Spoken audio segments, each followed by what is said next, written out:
আসসালামু আলাইকুম রহমতুল্লাহ। প্রিয় শিক্ষার্থীরা, কেমন আছো সবাই? আশা করি নিশ্চয়ই সবাই ভালো আছো। আমি Mohammad Suhel Ahmed, SAARC international school বাংলাদেশের সহকারী শিক্ষক।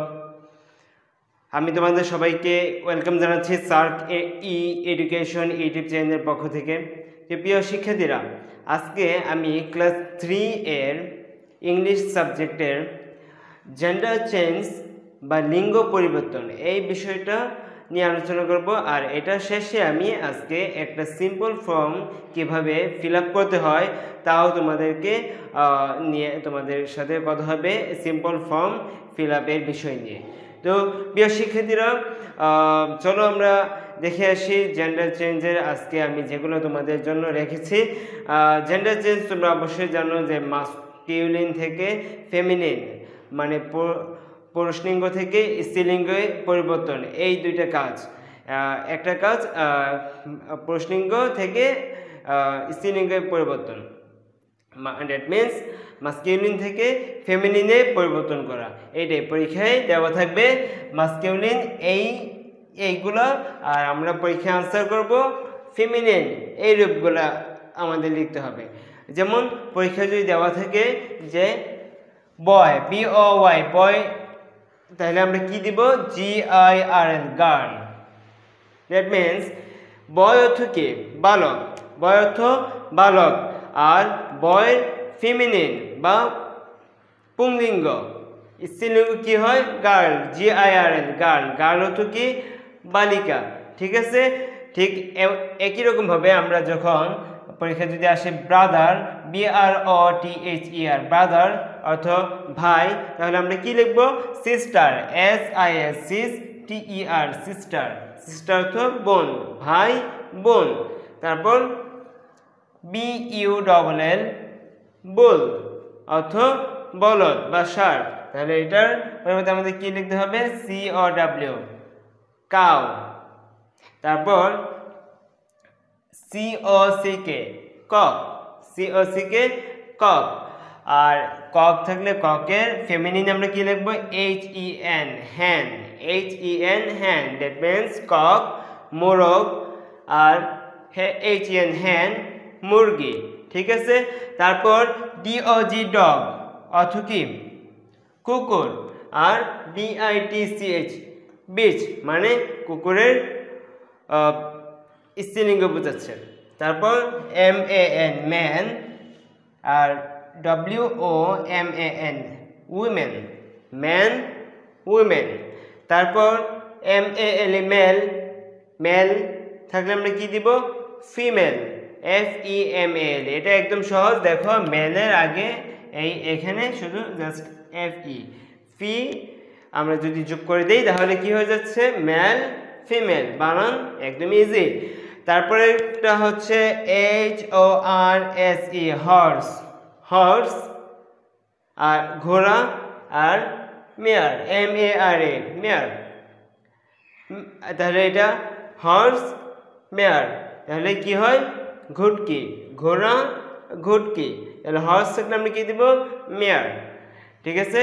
তারপর KING কিং অর্থ কি? রাজা, QUEN কুইন অর্থ কি? রানী, রাজা রানী। তারপরটা SON সন, সন যদি থাকে আমরা কি লিখবো পরীক্ষায়? সনের জেন্ডার চেঞ্জ করলে কি হয়? ডটার, DAUGHTER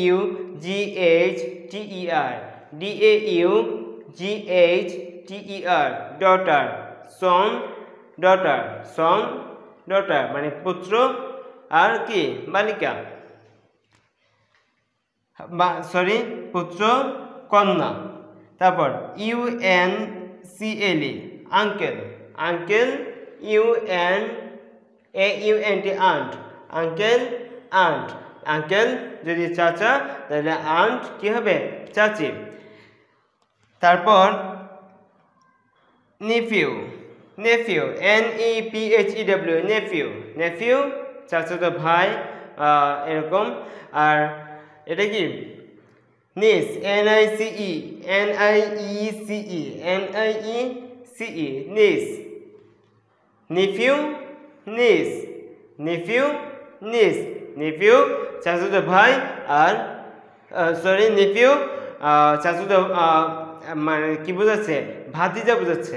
নেফিউ ভাতিজা আর নিস ভাতিজি, নেফিউ ভাতিজা আর নিস ভাতিজি, ঠিক আছে। তারপরটা হচ্ছে SIR স্যার, অর্থাৎ তোমরা বুঝোই।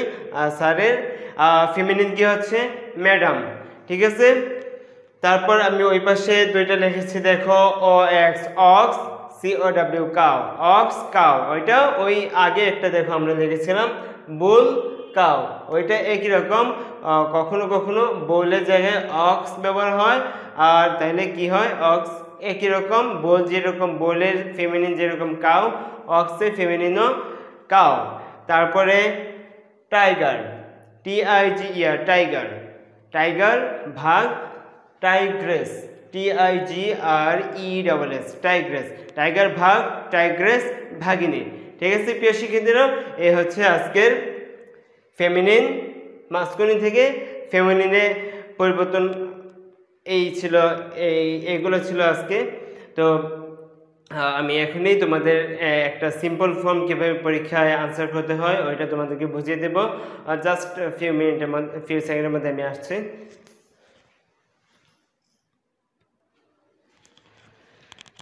প্রিয় শিক্ষার্থীরা, আমি এর জেন্ডার চেঞ্জ বুঝালাম। এখন তোমাদেরকে একটা সিম্পল ফর্ম কীভাবে ফিল আপ করতে হয় পরীক্ষায়, বা কীভাবে তুমি ফিল আপ করবে একটা সিম্পল ফর্ম, এটা নিয়ে একটু কথা বলবো। দেখো আমি এখানে একটা সিম্পল ফর্ম লিখেছি বোর্ডে। আমি চলো প্রশ্নটা পড়ে ফেলি।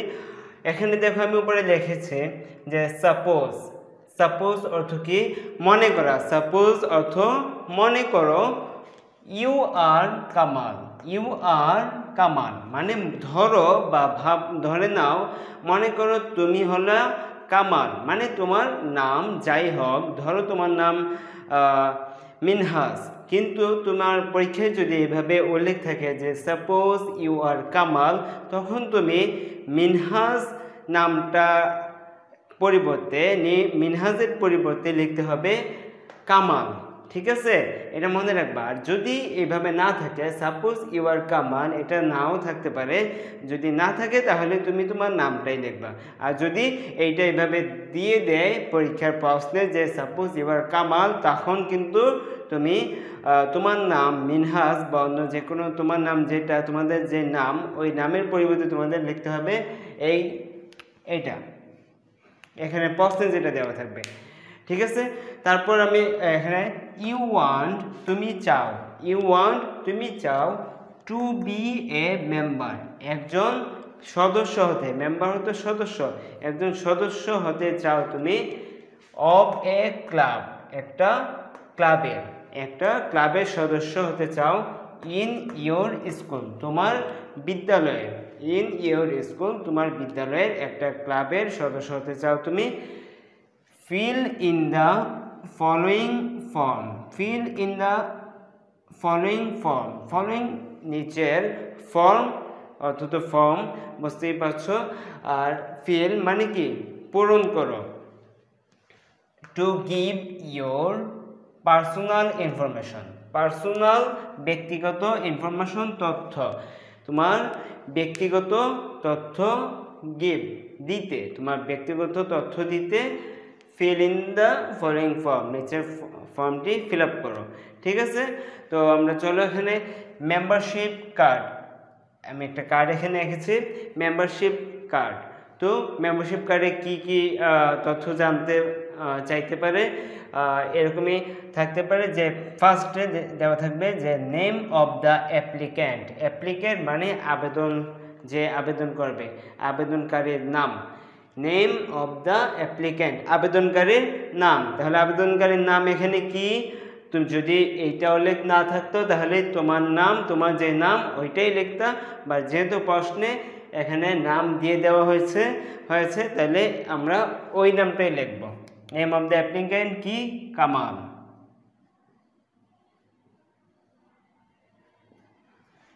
ঠিক আছে।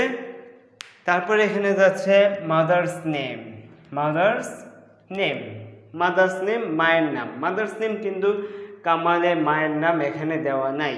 প্রশ্নে যদি দেওয়া থাকতো তাহলে আমরা এখানে লিখতে পারতাম, ওইটাই প্রশ্নে যেটা দেওয়া থাকতো। কিন্তু প্রশ্নে যেহেতু মাদার্স নেম দেওয়া নাই, তাহলে কি লিখবা? তুমি তোমার মায়ের নামটা লিখতে পারো।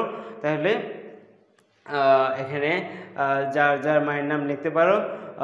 এখানে আমি একটা নাম লিখে ফেললাম। ধরো আমি ধরলাম যে কামালের মায়ের নাম কুলসুমা। কুলসুমা বেগম, BEGUM বেগম। আমি এটা লিখলাম, তোমরা তোমাদের মায়ের নাম মাদার্স নেম লিখবা। তারপর date of birth. Date of birth মানে তোমার জন্ম তারিখ। তোমার জন্ম তারিখ কত এটা তুমি লিখবে। তোমার জন্ম তারিখ কত হইতে পারে, তোমার জন্ম তারিখ যেটা ওইটাই লিখবে। আমি ধরলাম এখানে কামালের জন্ম তারিখ কত, 29 এপ্রিল।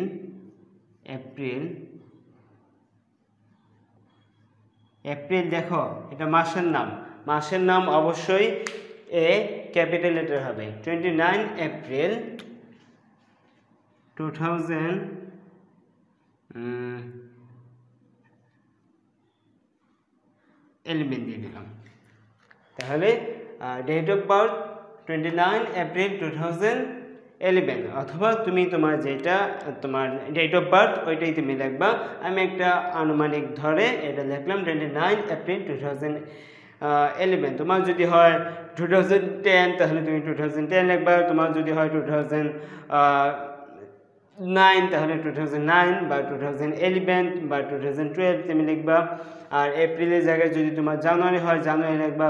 মার্চ, এপ্রিল, মে, জুন, জুলাই যাই হয় ওইটা এখানে লিখবা। তোমার যে ডেট ওই ডেটটা এখানে লিখবা, ঠিক আছে।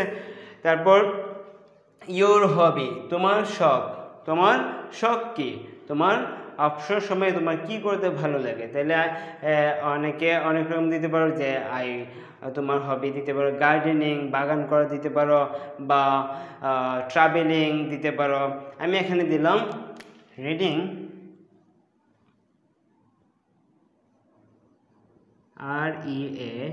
READING, reading story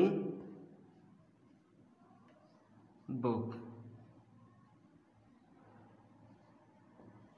reading story book মানে গল্পের বই পড়া। গল্পের বই পড়াটা হলো তোমার কি হবি, তোমার শখ। এটা তুমি দিতে পারো, বা তুমি অন্যটাও দিতে পারো, গার্ডেনিং দিতে পারো, বা ট্রাভেলিং দিতে পারো। তারপর ইউর ফেভারিট সাবজেক্ট, তোমার ফেভারিট অর্থ কি প্রিয়, সাবজেক্ট অর্থ কি বিষয়।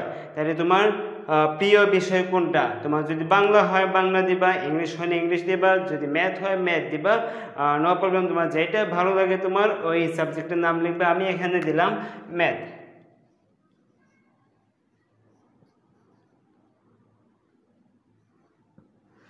ঠিক আছে। ওকে স্টুডেন্ট, আর একটা কাজ বাকি আছে, ওইটা হলো সিগনেচার। এই পাশে একটা সিগনেচার থাকবে। সিগনেচারে তোমার একটা স্বাক্ষর দিতে হবে। এই সিগনেচার যেহেতু এখানে কামাল লিখে দিই।